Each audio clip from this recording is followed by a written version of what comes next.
जो हम एकांत में पापाचरण करते हैं तो बिना किसी अन्य का सहयोग लिए वो महाबली कर्म हमको हर समय भयभीत, विषाद युक्त, चिंता युक्त, क्लेश युक्त, अपमान की संभावना मात्र से भयभीत हो जाता है।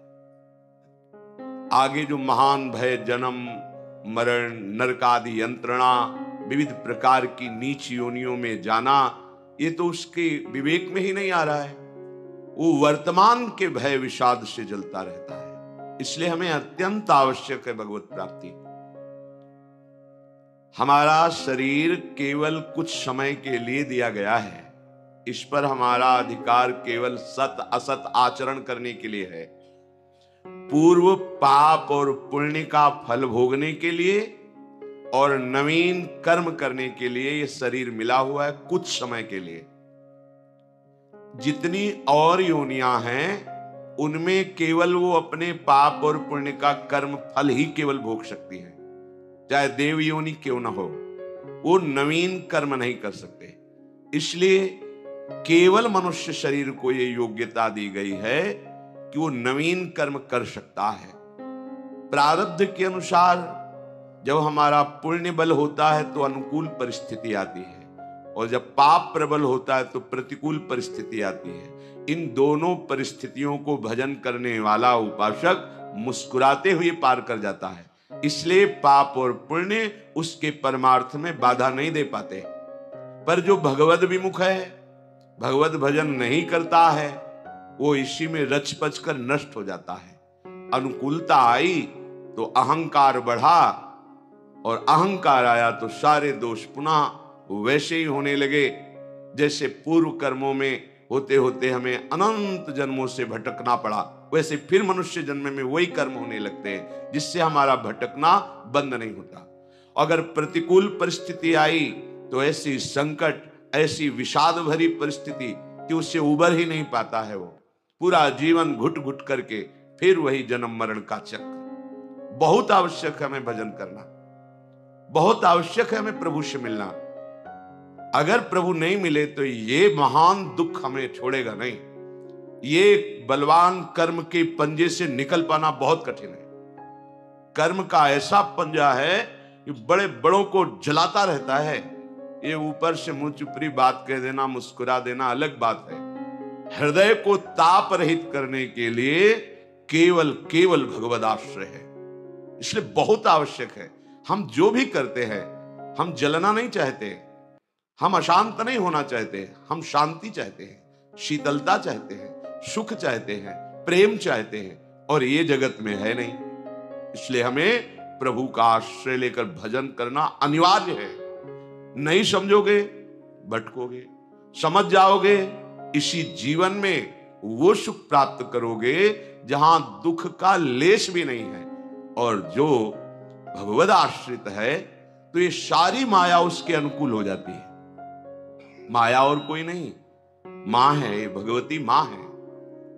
ये त्रिगुणात्मिका माया भगवती अम्बा ही है, दूसरा कोई नहीं है।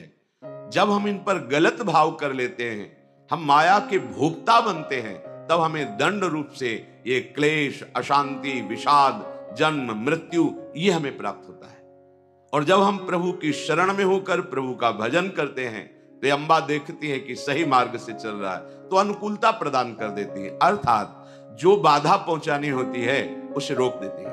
काम, क्रोध, लोभ, मोह, मद, मत्सर सब इनकी ही शक्तियां हैं। ये सब शांत हो जाती है। सोचो, जिस हृदय में कोई कामना नहीं, जिस हृदय में कहीं किसी तरह का क्रोध नहीं, लोभ नहीं, मोह नहीं, मद नहीं, कैसा शीतल हृदय होगा वो। यही तो हम चाहते हैं, हमारा हृदय शांत रहे, प्रसन्न रहे। हमें कोई ऐसा प्यार करे जो अविनाशी हो, केवल हमारे लिए हमको प्यार करे, अपने स्वार्थ के लिए नहीं। जगत में कहीं भी कोई प्रेम करता है तो अपने स्वार्थ की पूर्ति के लिए आपके सामने प्रेम प्रदर्शन करता है। अगर स्वार्थ रहित कोई आपसे प्रेम कर सकता है तो वो केवल पूर्णानंद घन स्वरूप प्रभु ही कर सकते हैं, प्रियालाल ही कर सकते हैं। भ्रम में मत रहिए, समय नष्ट मत कीजिए। कोई आपको प्यार नहीं करता। अपनी अनुकूलता को प्यार करता है। आप मान लेते हैं कोई हमें प्यार करता है, अगर कोई प्यार करता है तो हेतु रहित जग जुग उपकारी, तुम तुम्हार सेवक असुरारी। प्रभु और प्रभु के समान भजन करके भगवत भाव को प्राप्त हुए प्रेमी महापुरुष, ये दो ही ऐसे हैं जो बिना स्वार्थ के प्रेम करते हैं। अन्यथा सबकी एक ही रीति है, वो किसी से भी प्रेम करता है तो स्वार्थ युक्त करता है। स्वार्थ लाग करत सब प्रीति, सुर नर मुनि सब ही की रीति। एक प्रभु और प्रभु के प्रेमी महाभागवत जन। इसीलिए हमें अप्रमाद में समय नष्ट नहीं करना।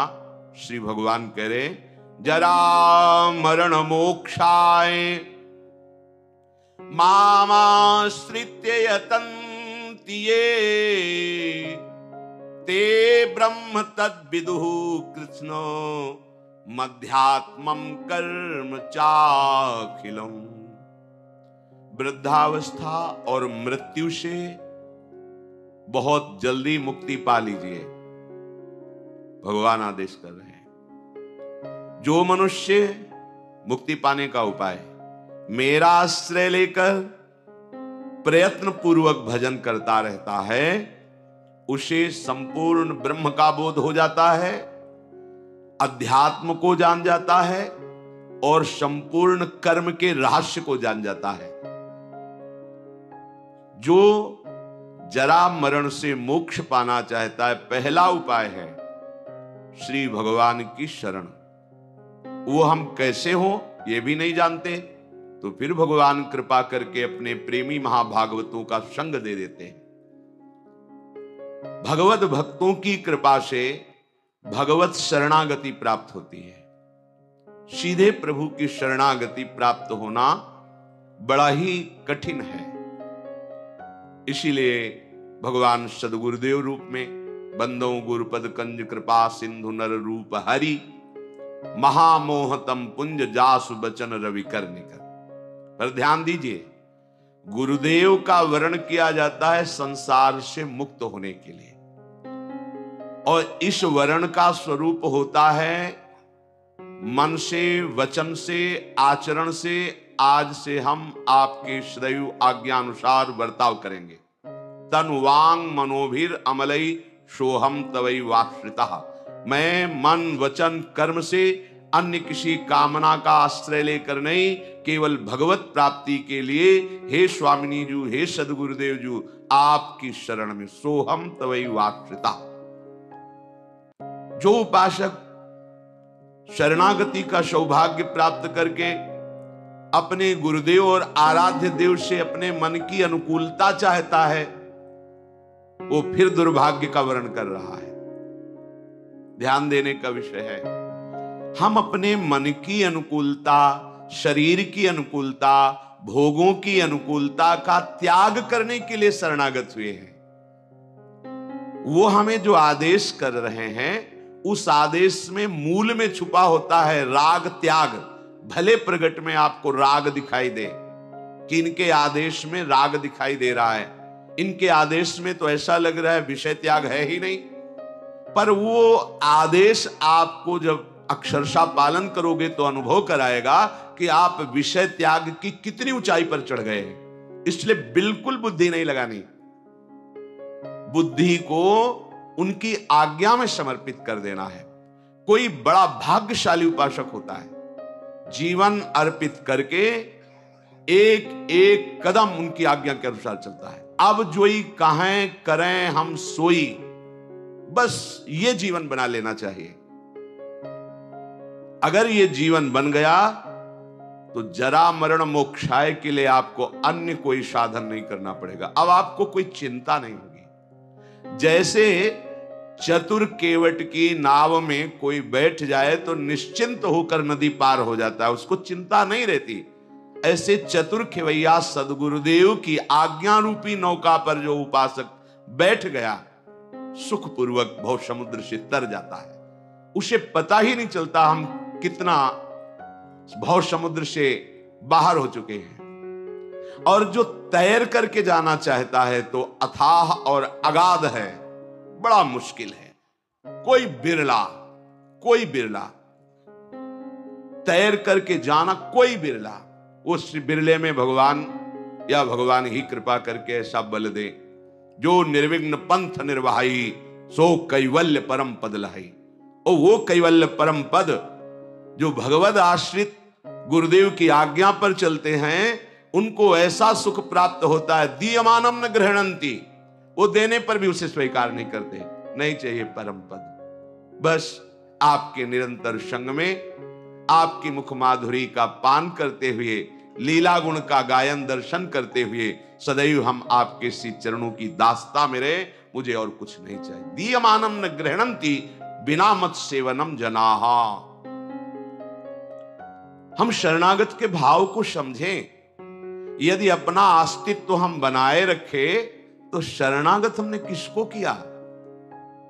तन हमारी अनुकूल वृत्ति के अनुसार, मन हमारी अनुकूल वृत्ति के अनुसार, वचन हमारे जैसे मन में आया वैसे बोले, और हम अपना अस्तित्व स्त्री पुरुष शरीर आदि को लेके, तो शरणागत आपने किसको किया?